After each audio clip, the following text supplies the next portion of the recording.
I'm Christine. Welcome to Book Talk.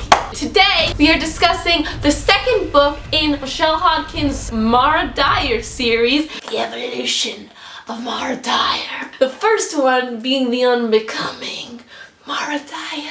Oh God, guys, I love these books. I love them. I really like them. That's what love means. It's really different, and I love the narration style. She has such a strong voice. She's funny, and it's creepy. It's an unreliable narrator. It's so good. Killer second book in the series. I don't know how many there are gonna be. Maybe 3, because I think the next one is called The Redemption of Mara Dyer. Damn it, I just looked it up. But it comes out fall 2013. I'm gonna give this an A+, or an A+. I couldn't stop reading it. I went to Panera before I started reading it, and I got a Cuban sandwich because that's their thing, and I ate it while reading my Cuban sandwich, and look how gorgeous it is. Look how pretty. Look it. Do you like it? It's beautiful. Okay, if you want to know more, go back and listen to my Unbecoming of Mara Dyer book talk. Go away if you haven't read the book, because you don't want to be spoiled. This is a good one. Bye if you haven't read it. Bye. Bye. So this book was just exactly what I wanted to read. We open up and she's back in the insane asylum, and it's always so frustrating, and we're always just so with her. I'm so backing her, and it's so frustrating that her own mom doesn't believe her. I just really want her to tell Daniel flat out and have him believe her. Noah and her just have a chat with Daniel, because Daniel is awesome. That scene at Horizons Family Day, you had to write what you wish your family knew about you. Oh my God, I'm so adorable. And Mara's like, don't cry, don't cry, don't cry. We end and the end. So right before the end, we learn that Joseph probably has an ability. The abilities are more concrete in this one, which I really like, because they were really open-ended in The Unbecoming. So Noah has these visions of people getting hurt, but the people getting hurt are like the people with abilities, and I just never thought that. It's just so woven so well into the story that you don't see these things coming. I did not see the end coming. We learned that basically the whole time they've been test subjects, lab rats, for this probably private company, Horizons. Dr. Kells owns it, maybe, but it's just like in all the ability type situations where the government wants to test them and poke and prod and see what the extent of their abilities is and what they can do and keep them away from society because they can cause damage. And they've been in that the whole time. They've been being manipulated. Oh my God. Baffling, because she was in the insane asylum. Like, did she plant that in Jude's head to go there? To push her? Because they try to push him to the point to see what happens. They let Jude in the hospital to kill people, to see what they would do. Oh my God, how creepy was that reveal with the cameras? The cameras in her house, in every single room. What'd she live forever? I thought Jude was invisible for like a long period of time. How is no one seeing him? But that there are cameras planted in her house. Did Jude plant them?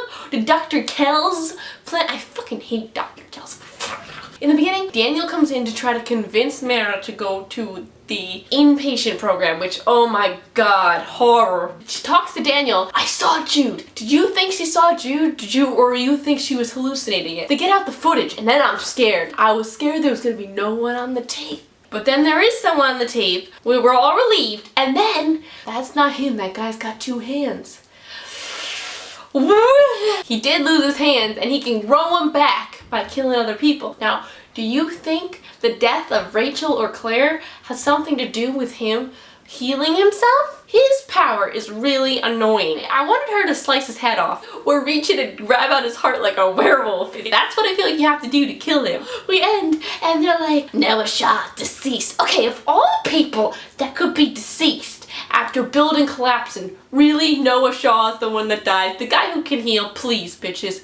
Please, don't even try that shit on us. There's one more book, it's not gonna be Noah-less. Noah Shaw tethers us, just like he tethers Mara. Without the Noah, there would be no Unbecoming of Mara Dyer, because we would be depressed in a hole and I wouldn't want to read the next book. I wouldn't. There's this whole storyline introduced with her grandmother in this. Her power seems very similar. The thing about the pictures, she doesn't age, so she's immortal. Oh my God, she's immortal. I was thinking time traveler, but you know, I guess that could work too. That's Hiro Nakamura crap. So her grandmother doesn't age. Don't you think if she tried to kill herself, she would heal? What does this mean about Mara? Will she not age? Does Noah not age? Because they keep saying how Noah looks older than he looks, but he's young. So I wonder if he's hit that point where he just doesn't age anymore. You know?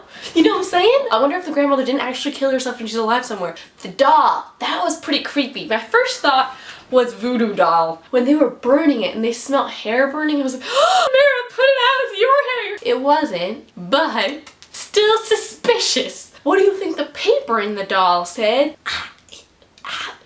Also, the grandmother killed herself 3 days after Mara was born. Coincidence?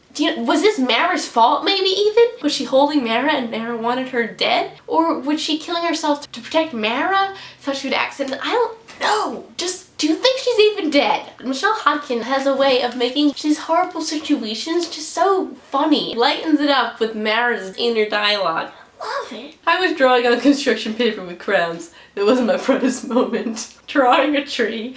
People love trees.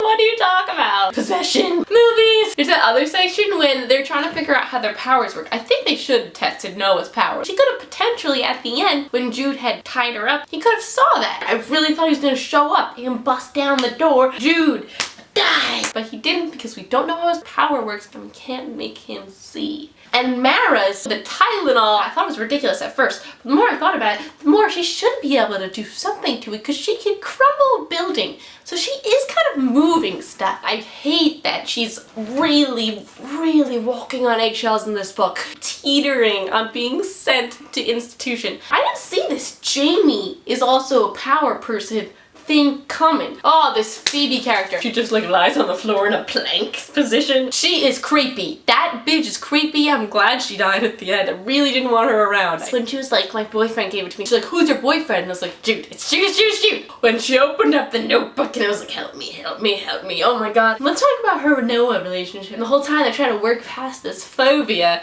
They have all these really intimate moments. And then when you do that redo for her birthday, so cute! And I'm so glad that this isn't like a death kiss thing, like pushing daisies. We still don't know exactly what happened in the first book when she walked into her house and the door was open and everything was switched. I mean, like, why would you go in there and just switch everything? He did a lot of creepy shit. Killing the cat and then using his blood to write on her frickin' mirror. I thought that was her. I thought she did that. She blacked out and did it. Because when she blacked out and did the doll thing, which was super creepy, I was thinking maybe she was just doing everything herself.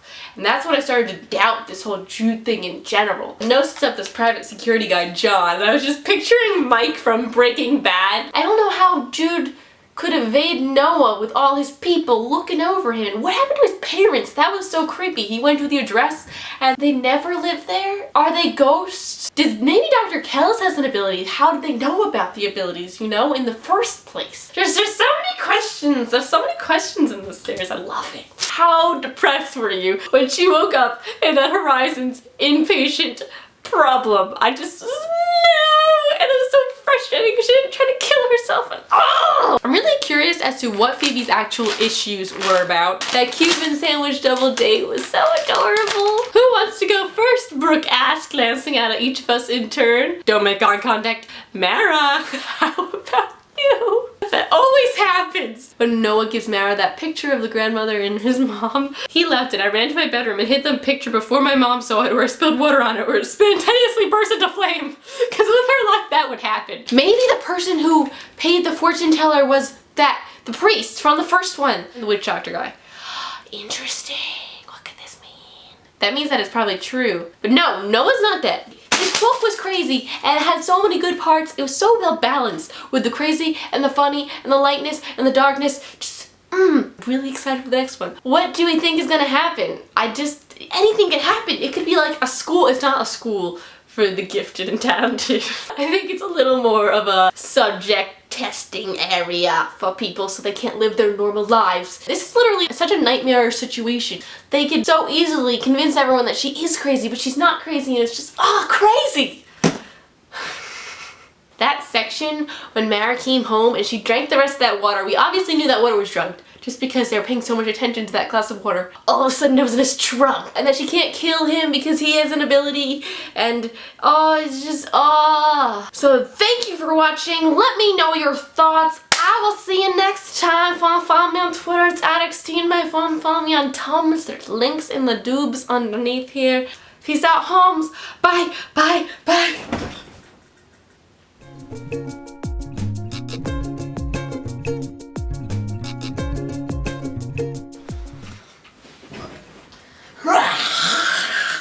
Noah's not dead. He's not dead. He can't be dead. And I'm not even gonna entertain, you can't even entertain the notion that Noah's dead, because he's not. Not dead.